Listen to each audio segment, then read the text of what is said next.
Hey everyone, and welcome to episode 180. I can't believe it, of the Custom Apparel Startups podcast. This is Mark Stevenson.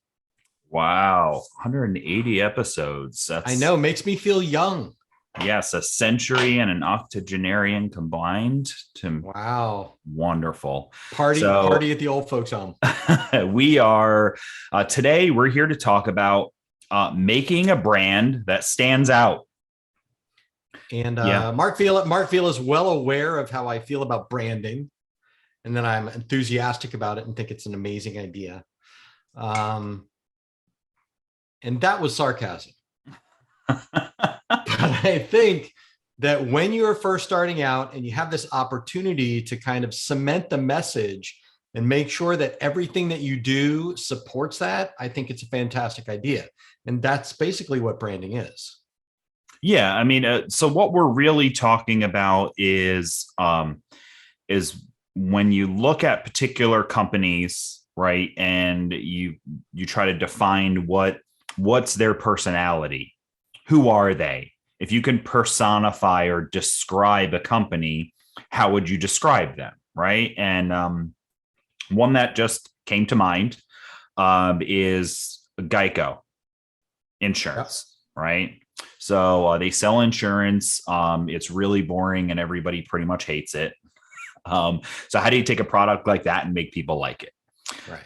And their whole thing is their brand is centered around messaging that is light, uplifting, makes light an uplifting of this boring product, right? So they have cavemen and they have the gecko and they have all these other things that they do. There's dancing in their commercials.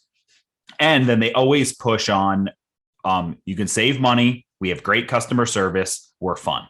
Yeah. That's their brand. Their brand is we're a good value. We're fun to work with, and we're going to take care of you. That's their brand. And you don't need to be an expert on branding to kind of have come to that conclusion about Geico.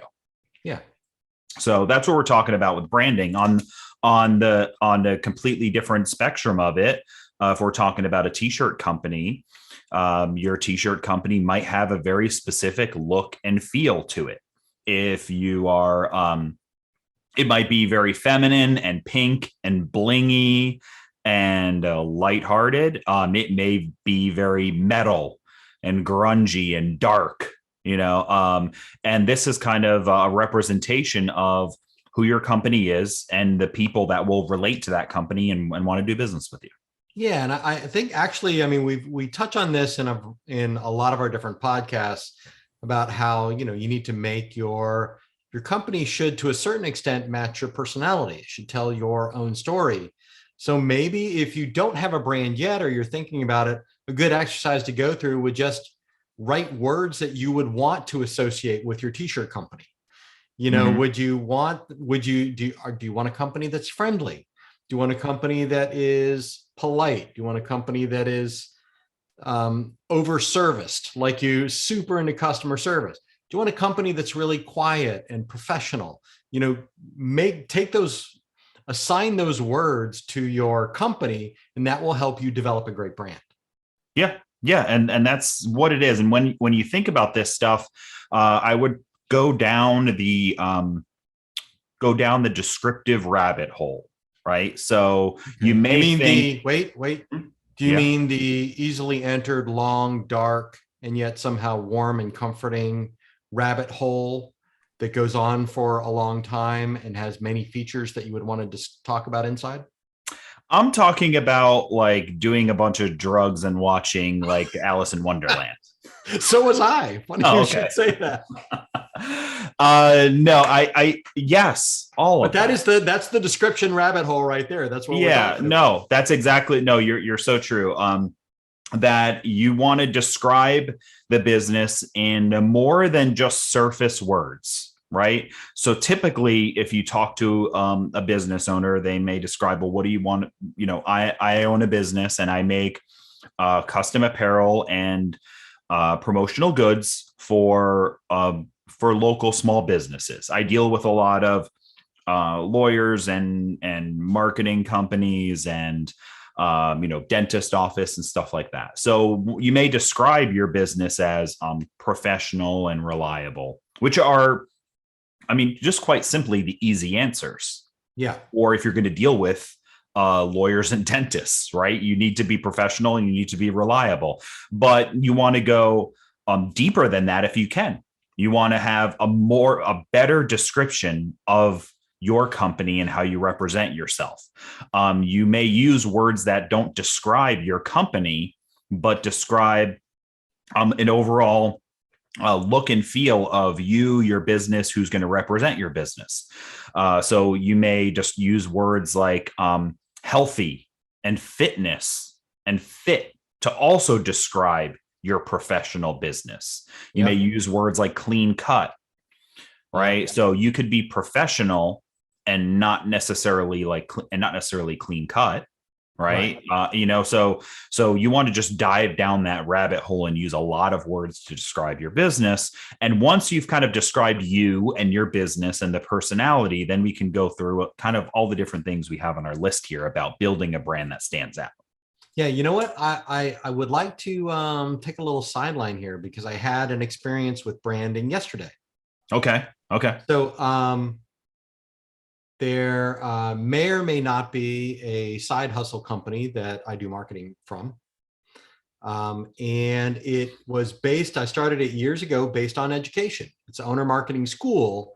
And I developed a few courses that I put on Udemy and other places. And I've worked with businesses in the past to develop webinars and things like that. But I really haven't done that in a long time. And it's more devoted now to helping people with websites and stuff like that, not in this industry. And I had the conversation with somebody last night, and they were confused between what I was talking to them about, which was doing things like managing paid ads, recreating their website, versus the image that was presented on, like, I thought you were a school. Like, I thought you were, I thought you did this. And now we're talking about this. So there was a disconnect in a brand I didn't even consider, like I hadn't even thought about it. You know, so I think that this kind of branding conversation is really important. And if the description, if you've been in this business for a while and you started out as Susie Side Hustle, with a Cricut doing craft items on the weekends, and now you're doing sports apparel for local schools and you're selling gifts to local boutique shops, now you've got a different brand and there should be different words to describe your business. And you should give some thought to that as well. Sure. Then that's great. And you make a case that's worthy of bringing up on what it means to have a brand and why you should know what it is. And then we'll talk about making it stand out. But there's a thing just in general that shows up in marketing when you're talking about websites, when you're talking about branding, just in general. And that's you want to avoid confusion, right? You don't want people to feel confused. And that doesn't mean that you wrote out your pricing structure in a way that wasn't easy to understand. Right. It kind of means that things don't feel like you don't feel like you're in the same place. You feel like you potentially could be lost, or you feel like you could be deceived. Right. Yeah. That's so, when you walk into somebody's house who has a nice decorated house, you walk into the foyer. Yes. Either one of those rooms. Yeah. And they have crystal and white and light colored flooring. Right. And a nice chandelier. And then you walk into the kitchen and you see dark countertops and red flooring and blue walls. And then you go into one of the bedrooms and you see like bright pink walls and shag carpet. What would your opinion be of that person? That they have just gotten off the phone with one of the home remodeling shows. Okay. And you would leave that party and lean over to your partner and be like, that was weird. Yeah. I'm not sure I want to go there again. And by the way, she wanted us to invest money in her business. No.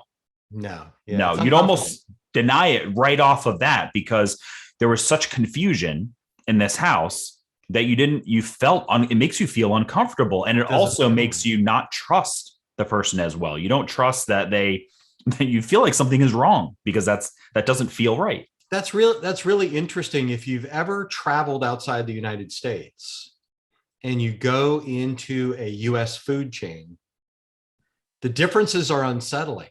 Mm-hmm. Like I went to Canada years ago, and I went into, I think it was a McDonald's, Mm-hmm. and they offered pizza. It didn't match the brand for me. Like what? Right. Like, it's very confusing.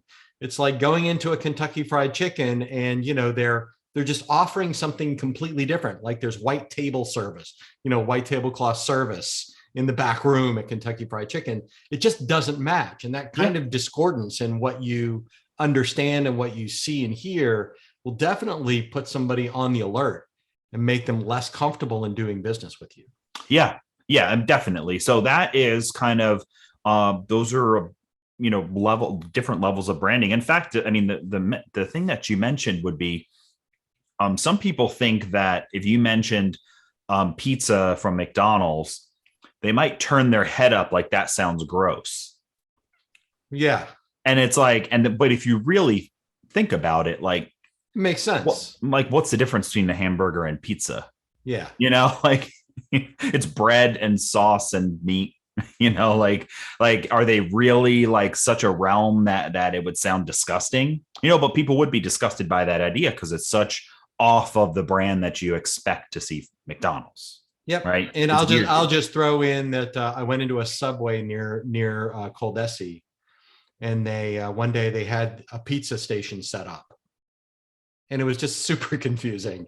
Yeah. And there's no reason for it to be what it was. Just like it was very confusing. Yeah. So, I mean, they make bread anyway. There. If you have a t-shirt brand, yeah. Okay. Don't sell pizza. Like just unless that is your brand. Unless you sell pizza shirts. Yeah, I mean, there's pizza and t-shirts. That could be a thing. That's a great idea. Free. You can have that idea out there, and I do not expect anything in return. And if you make $1 million from it, just give me a shout out. Yeah, there you go, and send me a check. Like just all the credit. So anyway, it's. So what we're talking about here is obviously, I think we've gotten a point across in kind of what a brand is, and why it's important to define it, and why it actually matters for your business. And now we want to talk about kind of how to build your brand to stand out. There are hundreds of restaurants and hundreds of lawyers and hundreds of everything, right? Yeah. There's a ton of noise out there, and you are starting up a promotion shop or a t-shirt shop or a sign company or some customization business. And how do you stand out amongst all of the other ones? And maybe not just that, but amongst all the other decisions that people can make besides buying what you sell, because they could buy t-shirts, or they could buy pens for their employees, or they can buy blankets off Amazon. Why do they lean towards you? And part of it is the branding that you put together and standing out a little bit, so you capture not everybody's attention, because you're not Coca-Cola, but the attention of the people that you would like to buy from you. I think that sounded like I was going to say more, but that was the end of it. It's capture the type of people that would buy from you. I think I get your point. What you're doing when you create your branding is you are letting your tribe know, not the whole country, just your tribe know who you are and what you do, so they recognize you and will buy from you. Yeah. So like if you describe who you are with those words, what your business is with the words that we talked about, you'll see that's your customer written down on paper. Because that's who you're going to appeal to. So you may as well embrace that throughout the steps that we're going to talk about. Mm-hmm. Yeah, great. So if you're not sure who your customer is, this could be a good time to listen to other episodes, or make sure you go back and listen to about just search the word niche. That's going to show up a bunch of different episodes, but try to pick who your customer is, and that'll help you define who your brand might want to be too. And if you don't know who your customer is and you know what your brand is already, well, then that will help you pick your niche. So it's a chicken and egg thing. I like it. Okay. So we have 4 things and then some suggestions, ideas, tips, So the first thing that we'll talk about is be original. Be original. And I would kind of I would adjust that a little bit based on what we've been talking about. Okay. And I would just say, be you. Be you. Okay. You know what I mean? Be original. Original might be, somebody that wears a banana colored suit and a red hat wherever they go. And that's how they get noticed. Well, I would say this, Mark, to go, deep on you. I mean, you and anybody listening are original. Yeah. Everybody's original, right? There are no 2 of the same people. Everyone's different in their own way. So being you is being original. Trying to be just like everybody else is what's not going to capture any attention. Yeah. Or I guess I was just trying to put across, don't be original in a way that's not what you're going to say next, in a way that's not genuine. Don't pick something that's not you just because it sounds super unique. Right. It doesn't match. Yes. So in this exercise, you're going to listen to all 4 things before you make a decision. All 4. Okay. I'm going to try to only talk about one. Okay. So the first one is just being original. So you want to pick a style or a theme or a branding messaging, and you could do this with, a bit of word cloud, right? You pick, and what I mean by that is it could be a written exercise where you write the most important words biggest and the less important words smallest, and you write them real close together. And then when you look at it, that's kind of a definition of your brand. And you pick a style that kind of fits your niche, it fits your personality, and that will make it stand out. Right. So what I mean by that is if you have a particular niche that you work with, right, you specifically are dealing with, and I'll pick some easy ones, just because it's easy to make an exaggerated example, but you're kind of the one that's been in my head today is like metal music, right? So your niche is your people into heavy metal music, loud music, concerts, that's your niche, right? That's the group of people that you sell to. It could be schools, to go with something, a little bit lighter. It could be, your niche is kind of, you're doing stuff centered around elementary schools and middle schools and their students and everything that goes around that. Okay.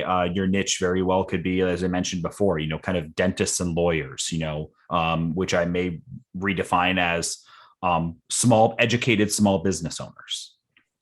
Right. So now that you have a niche, you want to balance, you want to make sure that the personality of your business stands out to those people, which will make your business look original in the crowd of all the other businesses. So and just to finish this thought, then I'll let you speak, Mark. But the thought is that you are dealing with schools, right? And somebody is out there in an elementary school, they're a teacher and they're having an event at school and they want to buy t-shirts and mugs for this event. And they go to local Google search, Google Maps, and they type in t-shirt shop. And they see one that's got a baseball bat in the logo. Okay. They see another one that is it's just a simple, plain, flat logo in blue. And then they see one that's got like a book in it. Like right there, that stands out to them. That's original to them because they're a school They want to do Yeah. stuff for a school. They see a logo or a company that feels like a school, and boom, you're original. In all these other logos out there, yours stands out to your niche. So I'll let you comment on that. I have two things to say about that. First of all, Okay. I'm dying to know, All right. is that book logo, is it navy blue or royal blue? All right. I'll let you know at the end of the podcast. Okay. And I just very quickly Googled Headbanger Tees, Okay. and apparently that brand has not been taken. Oh, wow. So I'll say this: Mark Vila's example was great. That elementary school teacher is probably not going to look for their T-shirts at Headbanger Tees. Right. So if you've got the heavy metal persona, that's a customer you're just not going to attract, unless she's secretly a headbanger, and but then she's part of your tribe anyway.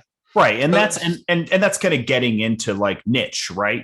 But and I think that's the point of it, is that you should be you want to be original to a degree. You want to stand out amongst the crowd, and specifically you want to stand out amongst the niche of people that you're working with. yeah.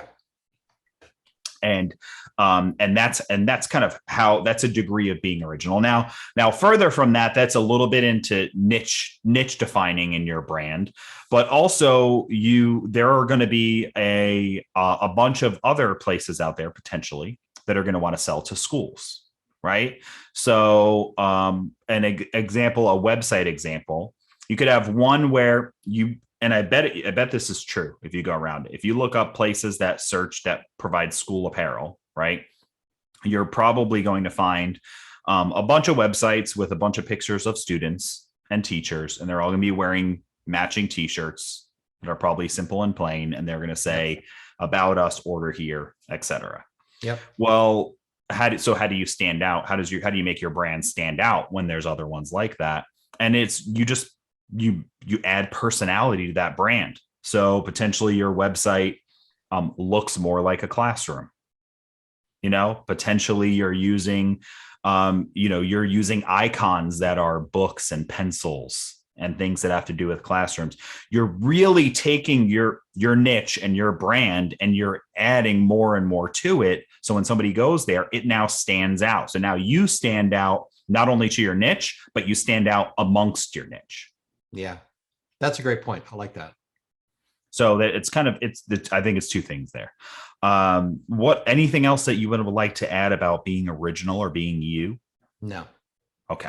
So what's next then? You alluded to it. So next is just being sincere, and that is to make sure that, because it will come through eventually, make sure that the brand that you pick, the branding that you pick, matches who you are. It's one thing to make a strategic decision. I'm going to go into any business. I'm going to go into schools are a good market, so I'm going to pick schools as my market. Elementary schools, there's a lot of them, and the moms buy a lot of stuff. I'm going to pick elementary schools, and I'm going to sell them T-shirts versus, I love to sell to elementary schools because, and I've got that education brand because I used to be a teacher, or my mom was a teacher. I grew up, around teachers, or I had a traumatic experience as a child on a field trip because I didn't have a matching T-shirt with the rest of, whatever it is, there has to be some kind of thread of sincerity in that brand that you pick. So you're not just coming up with an original idea, you're being sincere throughout the brand development. Yes. Yeah. So being sincere is if you're trying to sell somebody something and pretend in general, if you're trying to pretend, eventually people figure out that you're trying to pretend, and they don't like it. Yeah. And I think that's like very, very broad. That's not saying that they won't buy from you anyway. Like there are tons of people out there that are just in a business that they fell into, or they stumbled on a niche that turned out to be popular. But I think you'll be more successful faster and more satisfied with the business as a whole if, everything kind of works with you and who you are and what you want to accomplish.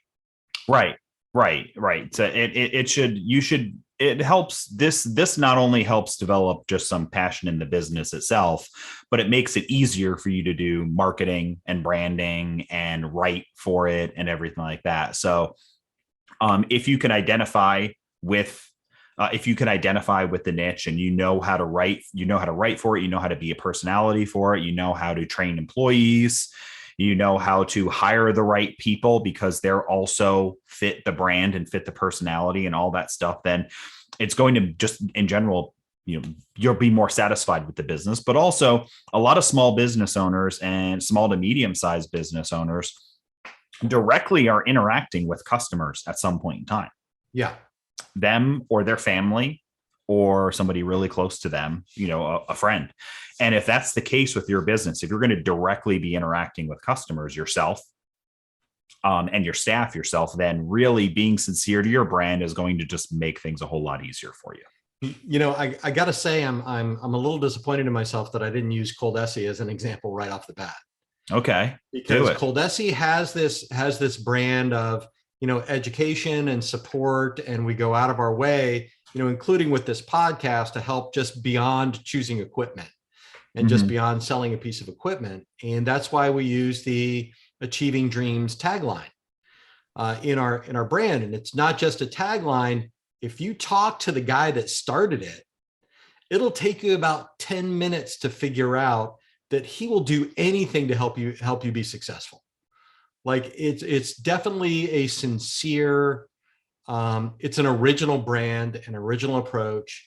It's sincere, and it's based on this guy, that started the company. So you can, whatever thread there is about how we go out of the way to ensure people are more successful than they would be otherwise, whether it's from choosing the right equipment or education or good training or whatever it is, that all stems from that native state that he's got of, he's looking for the opportunity to help people do stuff, and it comes through. So that's a really good example of a brand that's original. It's fits that person. It's very sincere.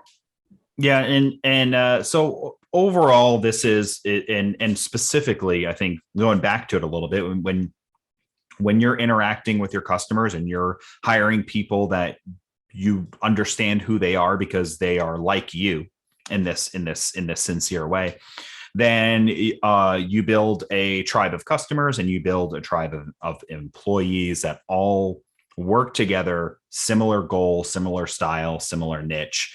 And it really helps to drive success in business. And a lot of times, if you know small business owners, if you've interacted with a small business that has a good niche, and you go and you meet people in the staff, and you can tell that they're part of a similar family.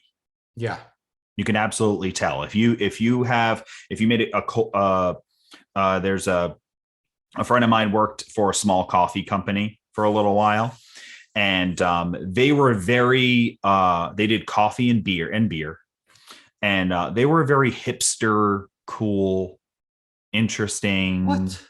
Yeah. Coffee and beer place being hipster? Yeah. And they all had mustaches with, and but I mean, that was their brand. Yeah. They hired people that were like that. The whole place was built like that, and it was very cool. And they attracted a lot of people who thought that was interesting and cool. The music that they had in there, you'd go in there and you may be hearing like music from like pop music from like the 50s and 60s, like very retro sounding place, because why were they playing this music? And then next they were playing some new age music. And it's because that was the hip, cool vibe of the place. It was like, we're playing this because it's good. Don't you like good stuff? Yeah. That's why you're here, because you have good coffee and good beer, Right. And I just thought that's like a really good example of how a small business, if you're going to do something with bling and you're doing girls bling pink, bright, bubbly. I mean, just if that's you and that's who you're selling to, then you need to make sure that your business looks like that too, in an original and interesting way, and in an honest way. Yeah, I like all that. Yeah. So we have another one down the line here, Yep. which is telling a story. Yeah, and I think there's a bunch of books about the story brand and things like that, and you're welcome to dive into it. But I think just any opportunity that you have to tell your story, either in one place or throughout your website. There are a lot of people who sell custom apparel. Mm-hmm. And there are a lot of them that do really well. But the way that a lot of them stand out is because, well, let me start over. You've got a lot of competition. Mm-hmm. People aren't going to necessarily buy from you because of the quality of the t-shirt that you pick, right? Mm-hmm. Or even that you can design a graphic better than anybody else on the planet. They're going to buy from you because of who you are, because of how you represent yourself. Mm-hmm. So, Mark and I talked to one of our listeners who was starting a custom t-shirt business. She had a website and she didn't know why people weren't buying things from her. Like, right. It was her artwork. Oh yeah. Put on a t-shirt. Mm-hmm. But it was her artwork, but it didn't say that anywhere. Like, so we talked to her and what she's passionate about and things like that. And it turns out she traveled the world creating art all over the world. She brought it back and she put that on a t-shirt. She continues to create things like that. And it's for people that travel and it's for other artists. Like, I want to buy that. I want to buy something from her. Like, I don't really like the art on a t-shirt is not my jam, right? Like, that's not a big thing. I want to buy something from this lady that traveled around the world and did art and then came back and put it on a t-shirt. Like, that's a story. Yeah. And it was an art teacher or, whatever that story is, you got to put it into the site. Right. And the story could be very personal, meaning it could be you. I joined the Army and then I got out of the Army and I wanted to start a business to do stuff for children because I had a lot of friends, that were really into that also, but, who are family men. I also want to help veterans because a lot of my friends, are veterans and I understand the plight that they go through too. So I want to focus around family and veterans, right? And that's the business that you're trying to build. It's very sincere to you. And that's your story. It's a great story to tell. No, further from that, maybe the story of you is not that interesting, but the story of your business is, meaning that you're not you were never in the military, but you had a cousin who was a really close friend who maybe passed away and was in the military, and you feel a lot for that. Right.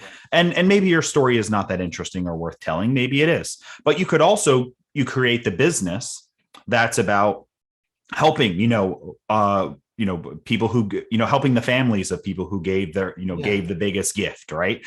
And that's kind of the brand that you have. So you build a company, you build a brand, and you tell about the story of what the company is for.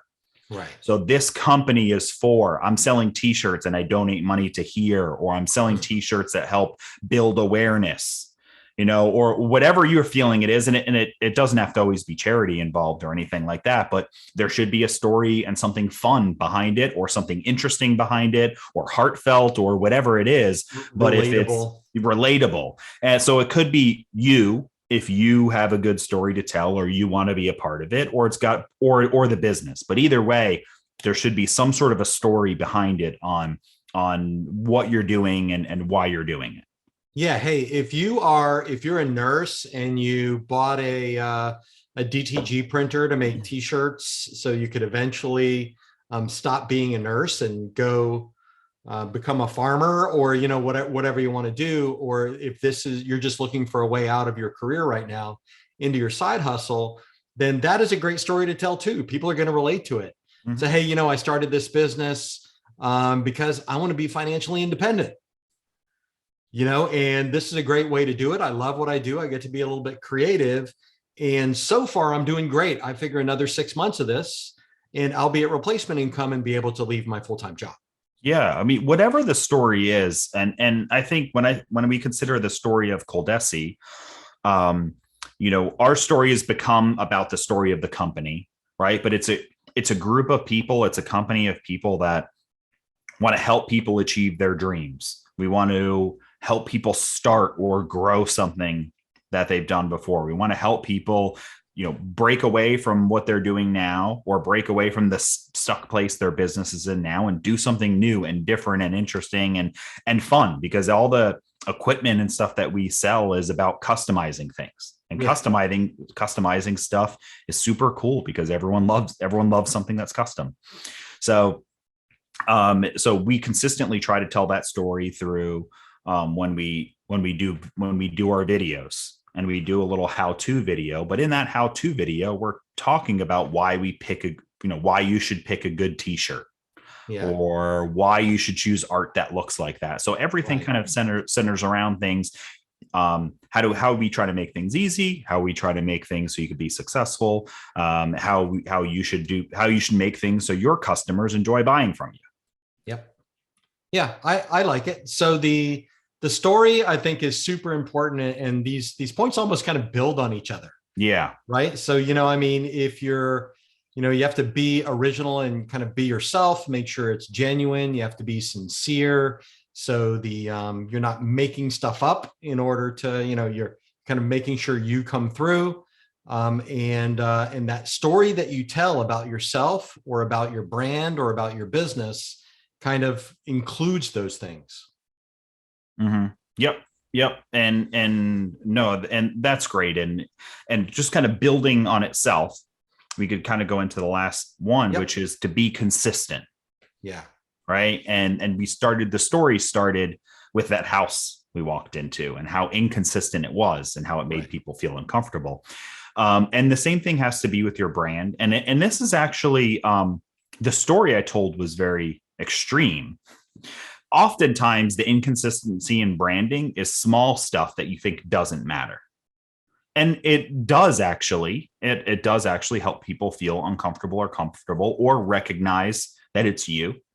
So, your ideas, your colors, your styles, your fonts, wording that you use, even if you typically speak in the third person or you speak in first person, you try to want to make things consistent so it always feels the same, it looks the same, and it is you and your brand. Yeah, like how would you feel about a blue UPS truck? Oh yeah. Weird. You probably wouldn't even want to sign for the package. No, I would not. Yeah. So I really appreciate that kind of consistency. And it doesn't mean your business can never change, but you're going to make changes or you're going to do things differently, specifically and on purpose. So, you set up these brand guidelines, which is what we're talking about here, which is a sum of, like ColDesi typically uses a Poppins font. We typically use this weight. These are our brand colors. So we try to be consistent, and it's okay to stray as long as you're doing it on purpose. But the more that you stay with these same colors in an ad, the way you talk about your products, the way you talk about your brand, the way you represent yourself, the way a package comes to your customer, the experience when they open up the box, all these things should be emblematic, which is literally what a logo is. Mm-hmm. That it should all be emblematic of your story, of your brand, of your, And what I think is amazing about this is so much of it is maybe not even necessarily very, very conscious, right? Nobody is going to open up an email from Geico and say, this font looks weird. I don't know if I really want to read this email from Geico, right? Like nobody's saying that. But we do like familiarity as just people in general. We like things that are unfamiliar or not as comfortable as things are familiar. And the more drops of familiarity you put into your branding and keep consistent, the more comfortable and comforting and or appealing or whatever positive reinforcing words you want to use is your brand. And that's how you're making a brand that stands out. is that you are sticking to these guidelines that always feel the same.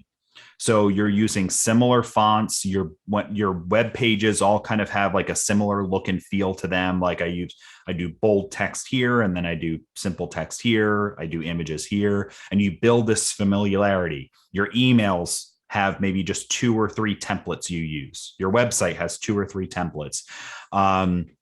Even how you decorate t-shirts. If you're in a t-shirt company, you offer, these are a few different styles of how you do it and how you display it on the website. And you're building this consistent brand to your customers that is not a conscious thing that anybody is ever going to say. I love when I go to their website that everything looks similar. All the shirts seem to kind of match, even though they're all different.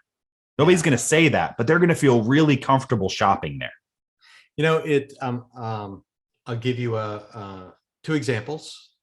And that is, if you will notice, everybody gets spam emails. Mm-hmm. So if you get an email from your bank or from, a trusted provider, even from a car dealership, they all look very similar. Like they're, Bank of America, always the same format, the same font and everything.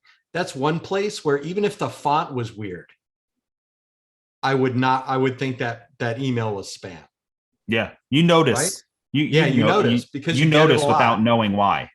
And the other one is, I think it was a month or 2 ago. So Mark Stevenson has a very predictable brand when he goes into the office. Yeah, you do. Right? You do. Everybody knows I wear the Oxford style shirt. I've got the company logo. I've typically got, at least some Dockers on or something like that. And I think I showed up with a slightly different kind of shirt, and I was wearing jeans and loafers. And both Hannah and Jess were very confused immediately. Yeah. Like immediately it was like, what's going on? I was going to ask for something today, but I don't know if I want to go talk to him. Yeah, exactly. Like it's a break in the brand. Yeah. And, I even love that small commercial for extending your brand to, if you appear in public representing your business, that contains your brand message as well. Yeah. So you do it the same way. So when people see you, they, in more than one place, they know who you are, they trust you. Maybe they saw the video on your website and then they meet you in person. You're wearing the same colors, you've got the same kind of shirt, things like that. That consistency works no matter what you're doing. Oh yeah. I mean, if I imagine seeing all these videos and stuff and then meet me in person and I was clean shaven, people would be I'm still weirded out by the occasional old video of you clean shaven. Yeah. It would be off, and it's become a brand type of thing. A friend of mine, funny thing, he shaves his head and he didn't shave it for like a week or 10 days. And we just hadn't hung out. Yeah. And so he invited some folks over to hang out, and he had, a little hair all across his head. And everyone was like, what's going on here? Like, are you okay? Like, are you going to tell us some news? Yeah. And it's just because he has, it's comfort. It's familiarity. We love that. And not, on a primal level, things that are unfamiliar give us anxiety. Right. Yeah. So if you drop yourself if you were to be dropped into a foreign country where they didn't speak your language, nothing looked the same, and you woke up there, you would have like most people, would have like the highest level of anxiety. Like, where do Australia. I get food? Where do I go? They would be freaked out. And which is why when you consider like a lot of things like they talk about, like in retirement communities and homes, they try to keep everything consistent and the same. With babies and raising children, they tell you schedules are very important. Teachers will say the same thing. Every Monday we try to do this. Every Friday we exit with this because the children like it. So psychologically, it makes sense across the board. And I think everybody can recognize that. Yep. So the way to make your brand stand out is to not only do it in the big ways, but do it in the little ways. Do it in every way you can. Good summary. Yeah. So let's talk about some action items or suggestions that people can do to actually help make their brand stand out once they've worked all that out. Yeah, this is a cool one. So I'm going to take the first one just because it's Yep. easy. Um, get some celebrities or influencers to help shout your brand out or be on a video with you or in a picture with you or on your website. Now, And Mark, yeah, how many people know Beyonce? yeah, you know, Do you like I mean, I don't live next door to the yeah, Kardashians. I mean, How do I get it? thousands of people probably know Beyonce. She probably knows thousands of people. Probably.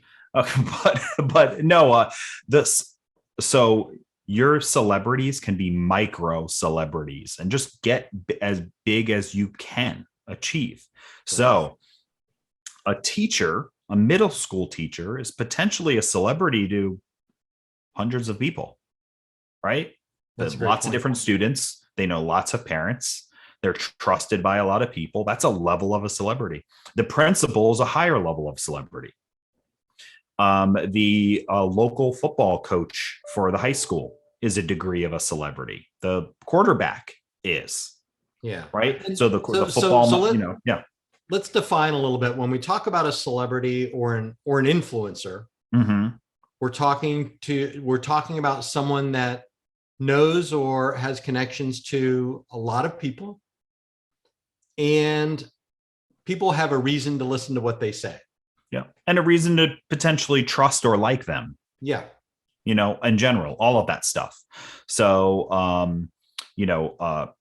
local business owners, local politicians, pastors, preachers, and then you keep going higher up, news anchor, radio host, Yeah. all the higher up you can go, the better.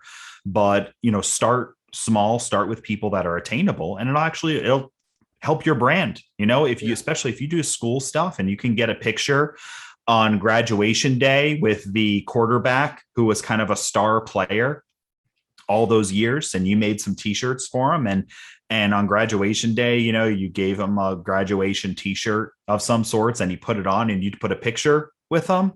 Yeah. That's great for your brand. That's pretty cool. Yeah. I like the example that you came up with while we were talking beforehand about the metal band. Okay. Yeah. Yeah. So if you are, if you've got Headbanger Tees, and you're in Tampa, there's a vibrant metal community here in the Tampa Bay area. Maybe I'm sure you could meet some of those guys and give them shirts that they would actually wear and appreciate, and maybe they would, take pictures with you or mention you during their next gig or allow you to sell the merch. Yeah. Yeah. I mean, it stuff like that is it's, as you get higher, it becomes harder and harder so getting a Beyonce to put one of your pieces of apparel on is probably extremely hard. Mm-hmm. Getting Barack Obama is probably extremely harder, right? Right. But these are level of fame, is higher. They're more valuable the higher they go. So start with achievable. Find people, and so if you do attorneys and dentists, and you have a pretty decent sized dental company with a good amount of employees that a lot of people know the name in the community, if you can get a picture with him, or you can get him to thank you on his website, or you can get a quote, even if you can get a quote that you get permission to put on your website, from them, or that's a big deal, and it really will help your brand. It'll help people notice you, to help them trust it more, and it'll help kind of ingrain that whole feeling that you're trying to put together, that not only does this brand feel good, but I have an outside influence that I also trust, who's within that brand or feeling of brand, or that niche, that I also trust, that's reinforcing it. Yeah, that's great. And the next way to kind of do that, if you want to really get your brand out there, is to pay for it. You write somebody a check, or you pay to participate in something that's related to your brand. Mm-hmm. Right. So if you sell children's apparel, maybe there's some kind of a local kids event maybe there's a kids run or a summer camp or something like that that you can participate in, pay a little bit, give away shirts, give away hats or something like that that will help you brand your product. And once you do that, you can even use social to kind of multiply that brand. So for example, if you pay to let's use the kids athletic camp as an example. If you participate in the kids athletic camp by showing up on the first day and handing out everybody gets their camp t-shirts and camp hats, and you donate that, I mean, that is a fantastic social media moment. Mm-hmm. So not only do those kids know your brand, the people that run the camp know your brand, all of those parents know your brand, but you are going to potentially publish pictures of the shirts and your relationship to the camp and follow them along. So everyone that's connected to those people know your brand as well. Yep. But that's a great investment. That's a big impact for a small little branding event.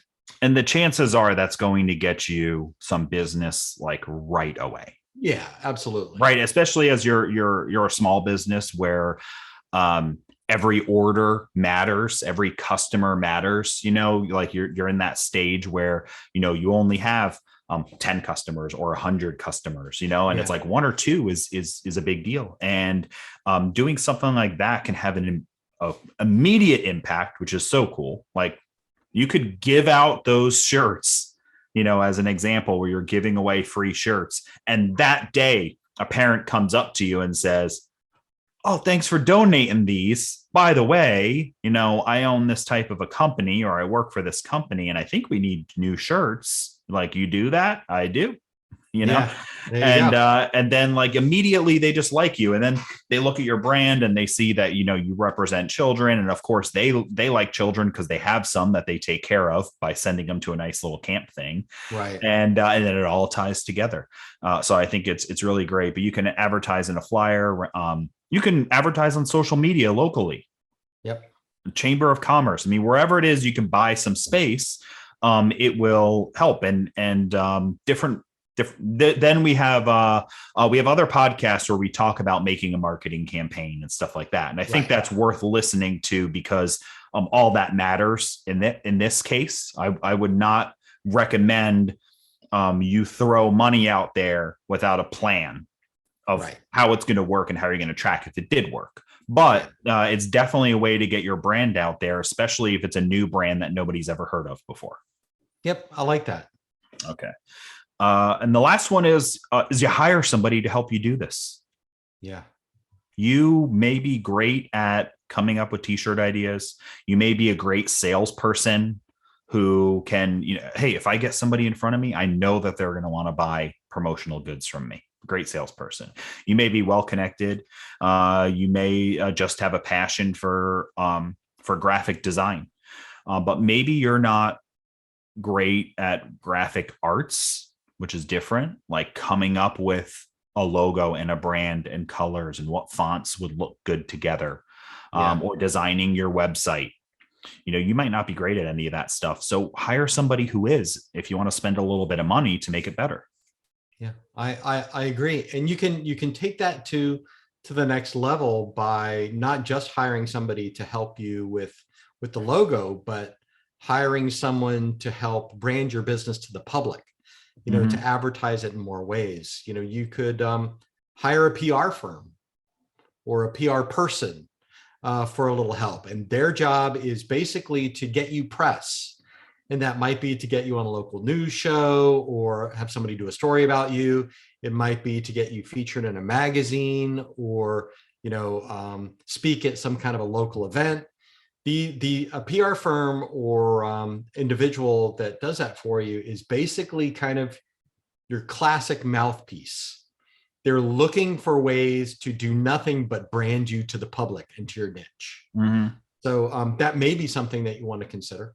Yeah, and especially if you're a local business, there's probably somebody local who does this stuff locally too. Yeah. And it's going to be a lot more affordable. And if you Google search PR firm and call a company up and they're just like, we're not doing anything unless you're spending at least $100,000, If you start your search there, you're going to be very, you're not going to be happy with what you get. Yeah. But if you start local and you say, gosh, I really want to brand my company better, I'd like to find a couple things. One, somebody to help me figure out how it's going to look, and then somebody who's going to help me maybe get the word out there. And so you ask around, you look for referrals yourself. You can go to, small business association meetings. You can go to, wherever it might be. There's tons of places you can go to try to find people, all types of networking groups like BNI, and stuff like that.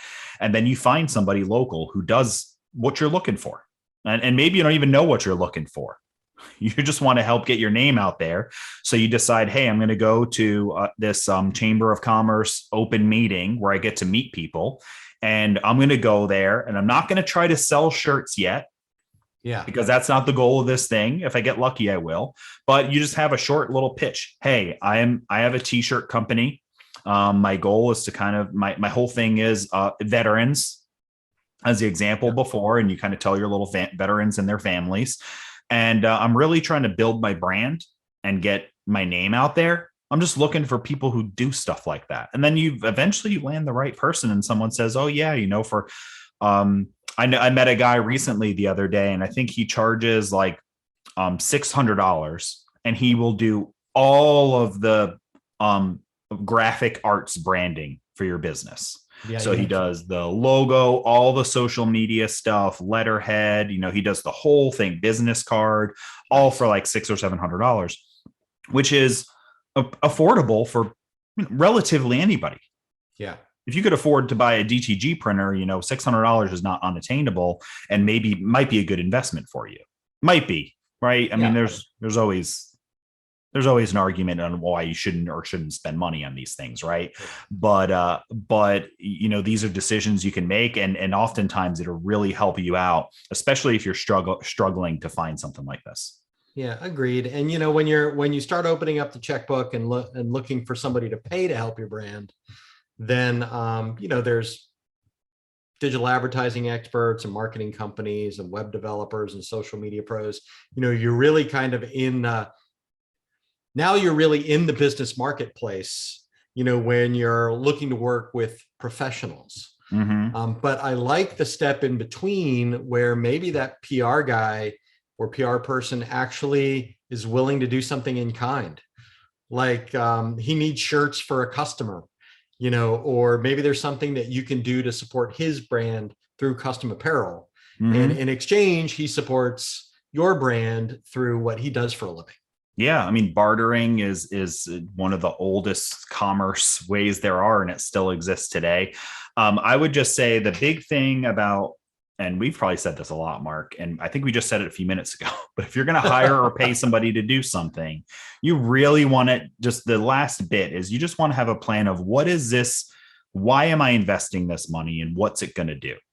Yeah. If your idea is that I want to have like this super awesome website for schools to be able to order stuff, right? First of all, immediately, I just love the idea. It's a good idea, right? Yeah. How is anybody going to find it?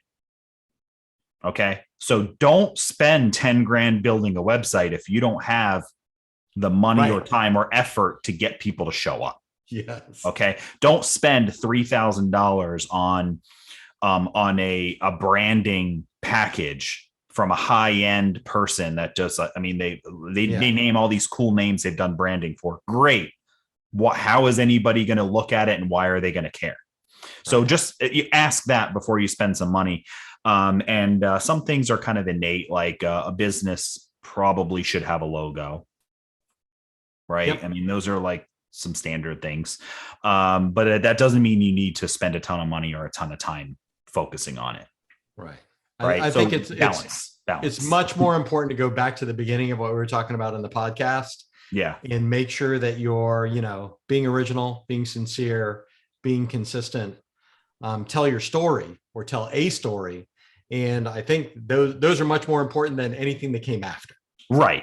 That's the basics. The last three are tips to kind of help. But if you do the first ones and you work off getting word of mouth business, and you treat people well, and you sell a good product for them for money that's fair in value, then just all that branding stuff up there is going to keep you on the top of people's list. Yeah, I love that.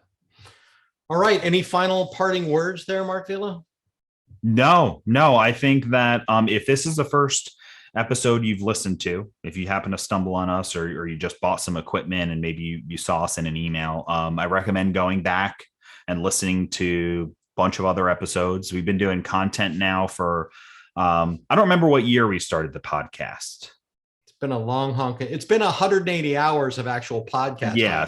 But it's many years ago.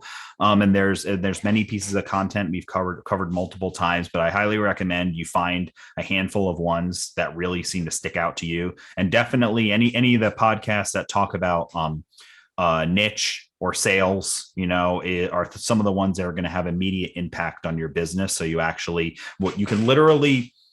100% listen to one of our podcasts, do something in it, and get business like the next day.